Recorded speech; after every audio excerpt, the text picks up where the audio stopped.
Good day, class. Today we'll be discussing epidemic modeling, and the idea is to basically show how an analogy of how faults can travel in power systems the same way diseases can pass from one human being to the next.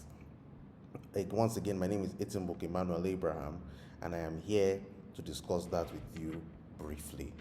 So, typically, in fact, a very good example is COVID 19. For us to transfer COVID 19 all the way from China to reach Nigeria, the idea was very simple. Different people had to interact in different spaces.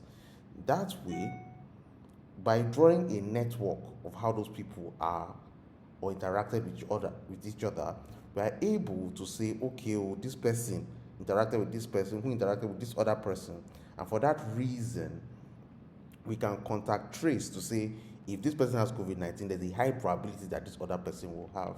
So, we're also trying to show with this lesson one, how epidemics spread from individuals amongst individuals and determine what factors affect an epidemic.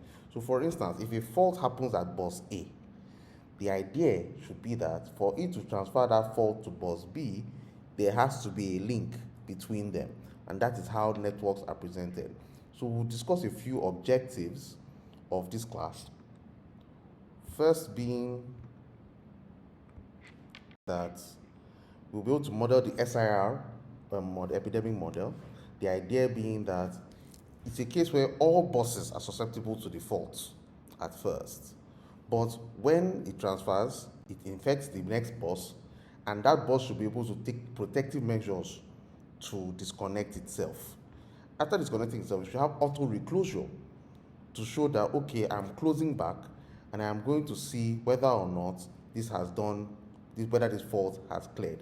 You should also be able to determine the parts of an epidemic spread or a fault spread. And we should also be able to determine possible factors that affect the length of a fault or an epidemic, as the case may be.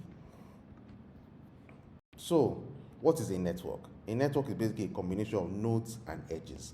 The idea being that each bus is a node and the transmission line between them is an edge. We have very complex networks. They can get even as complex as what we have in front of us, and that basically can represent as big as what our power system is. Anyhow, this is an introduction class.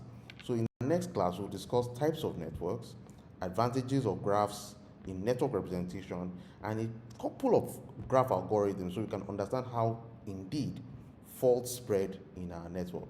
Thank you.